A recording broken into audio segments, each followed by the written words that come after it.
You are Locked On Syracuse, your daily podcast on the Syracuse Orange. Part of the Locked On Podcast Network, your team every day. So the road ahead for Syracuse football.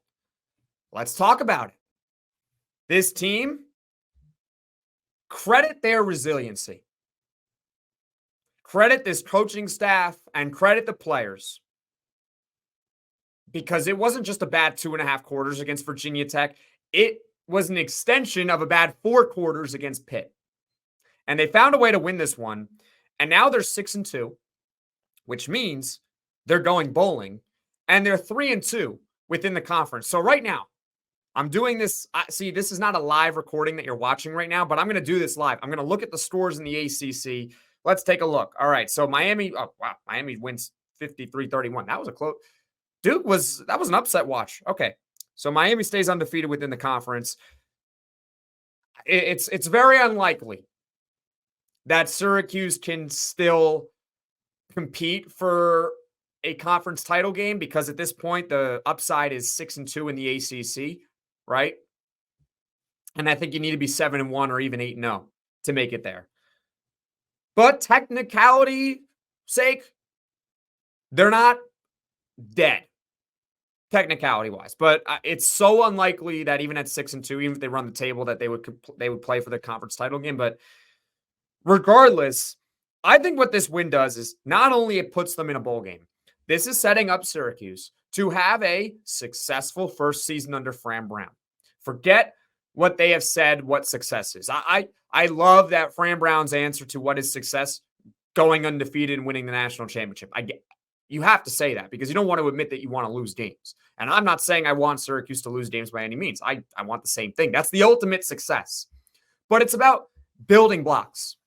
You build each year, right? That's what you do. This team is now bowl eligible for the third straight season. Third straight season, they're bowl eligible. When was the last time that Syracuse football was bowl eligible 3 seasons in a row? Once again, I'm going to Google this as I record this podcast. Let's take a look. Last time they were bowl eligible 3 seasons in a row, you got to go back from when they made it 5 times in a row from 1995 to 1999. They haven't even done it this century. So for the first time in the 21st century, Syracuse football is bowl eligible in 3 consecutive years. I know they collapsed in 2022. They still made a bowl. I know they weren't very good last season. They still made a bowl. And this season, they're in again. And it's an accomplishment that they're 6-2 and that they're in. And this is setting up to be a successful year because that's a big win over Virginia Tech. You still got UConn at home. So you got to figure you're getting your 7th win right there. Can you get 8 wins in the regular season? The last time that Syracuse football had 8 wins or more in the regular season, you got to go back to 2018 when they had a 9-win regular season. Then they won the bowl game for their 10th win. Can Syracuse win 10 games this season? It's possible when you look at their schedule. Miami at home is going to be very difficult to win. But at Boston College, that's a winnable game. At Cal, winnable game. UConn, at home, that's your gimme game right there. So if you win those 3 games, you're at 9. And maybe you can get that bowl win, so you get 10. It's on the table. It's on the table. This is setting up to be a very successful first season under Fran Brown. I know they're not going to win the national championship this year. I know maybe it's a little disappointing that they're not going to be in the conference title conversation. It really hurt that they lost to Stanford. That loss it's a killer loss. But at the end of the day, through all the good and the bad from this season, because every game it feels like a whirlwind, except for the Pitt game, which was a complete beatdown. But every other game, it's been up and down, topsy-turvy. Times where I'm happy with the team, times where I'm like, not good enough, come on. Through all of that, the big picture is they're actually on track to have a really, really good first season under Fran Brown. And what does that do? What is the significance behind that? Well, going into the season, Syracuse football was recruiting really well by Syracuse football standards. I'm talking like 20 years, a 20-year high. Like it was sensational recruiting by Syracuse standards under Fran Brown. He hadn't even coached a game yet for Syracuse football, and he was recruiting really well. We're now in early November, and this team is 6-2. Guess what? Recruits are watching. They're watching. They're watching these games.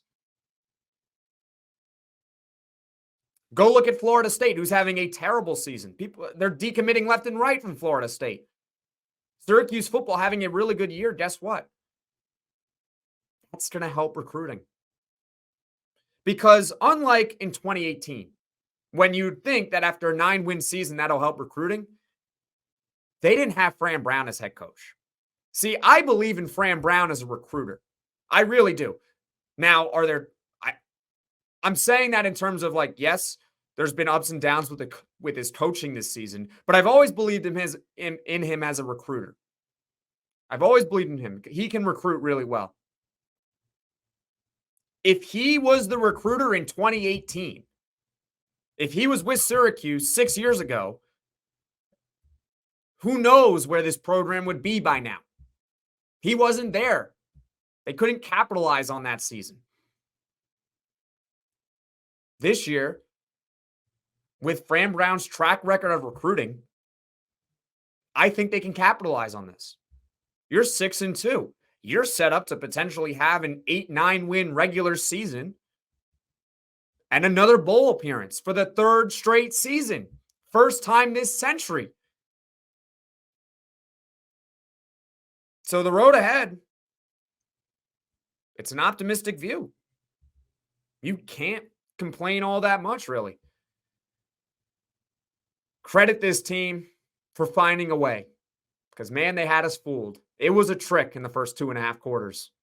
Is Syracuse dead? Are they done? Are they lifeless? Second half collapse? You can't help but think it. Can't help but think it. After what we've seen from this team the last 3 seasons, is this going to be another second half collapse? Or are they just going to fall flat on their face against Virginia Tech at home without their starting quarterback and star running back? But no. They score 35 points in a quarter and a half in overtime, and they win 38-31. Congratulations, Syracuse football. You proved me wrong this week, and I am very happy to be proven wrong.